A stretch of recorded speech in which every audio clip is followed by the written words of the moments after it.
بسم اللہ الرحمن الرحیم۔ السلام علیکم ورحمۃ اللہ۔ بیماریوں اور علاج کا بیان۔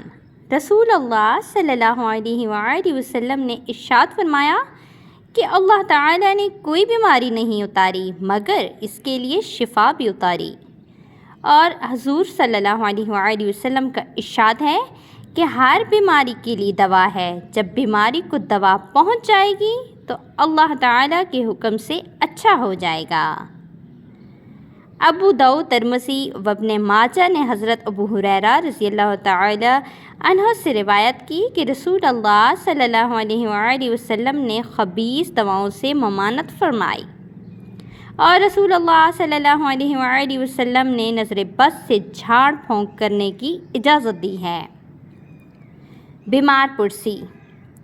بیمار کا حال پوچھنا بڑے ثواب کا کام ہے۔ رسول اللہ صلی اللہ علیہ وآلہ وسلم نے ارشاد فرمایا، جو مسلمان کسی مسلمان کی بیمار پرسی کے لیے صبح کو جائے تو شام تک 70,000 فرشتے اس کی دعائیں مغفرت کرتے ہیں، اور شام کو جائے تو صبح تک 70,000 فرشتے اس کے لیے مغفرت کی دعا مانگتے ہیں۔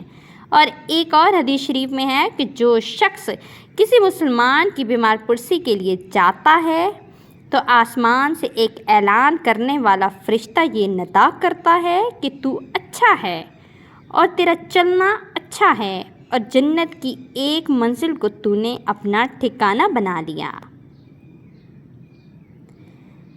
مریض کی بیمار پرسی کے لیے جانا سنت اور ثواب ہے، لیکن اگر معلوم ہو کہ بیمار پرسی کو جائے گا تو مریض پر گراں گزرے گا، مطلب کہ اسے تکلیف ہوگی، تو ایسی حالت میں بیمار پرسی کرنا ناجائز ہے، مطلب نہ جائیں۔ اگر اس کو تکلیف ہوتی ہے تو پھر آپ کو نہیں جانا چاہیے۔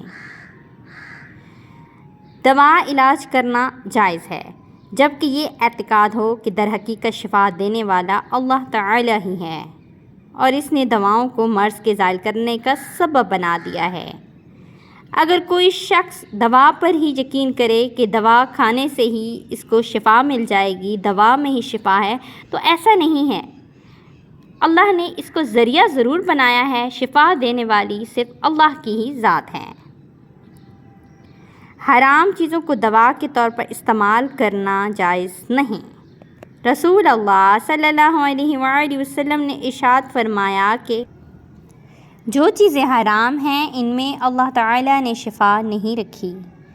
شراب سے خارجی علاج بھی ناجائز ہے، جیسے زخم میں شراب لگائی، یا کسی جانور کے زخم پر شراب کا پھایا رکھا، یا شراب ملے ہوئے مرہم یا لیپ کو بدن پر لگایا، بچے کے علاج میں شراب کا استعمال کیا۔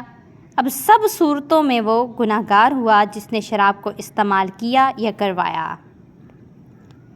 کوئی شخص بیمار ہوا اور دوا علاج نہیں کیا اور مر گیا تو گناہ گار نہیں ہوا۔ مطلب یہ ہے کہ دوا علاج کرنا فرض یا واجب نہیں ہے کہ اگر دوا نہ کرے اور مر جائے تو گناہ گار ہے۔ ہاں، البتہ بھوک پیاس سے مر گیا تو ضرور گناہ گار ہوگا، کیونکہ یہاں یقیناً معلوم ہے کہ کھانے پینے سے اس کی بھوک پیاس چلی جاتی ہے، اور بھوک پیاس کی وجہ سے اس کی موت نہ ہوتی۔ ہکنا کرنے یعنی عمل دینے میں کوئی حرج نہیں، جبکہ ہکنا ایسی چیز کا نہ ہو جو حرام ہے، مثلاً شراب۔ بعض امراض میں مریض کو بے ہوش کرنا پڑتا ہے تاکہ گوشت کاٹا جا سکے یا ہڈی کو کاٹا جا سکے، یا زخم میں ٹانکے لگائے جا سکیں۔ اس ضرورت سے دواؤں کے ذریعے مریض کو بے ہوش کرنا یہ بالکل جائز ہے۔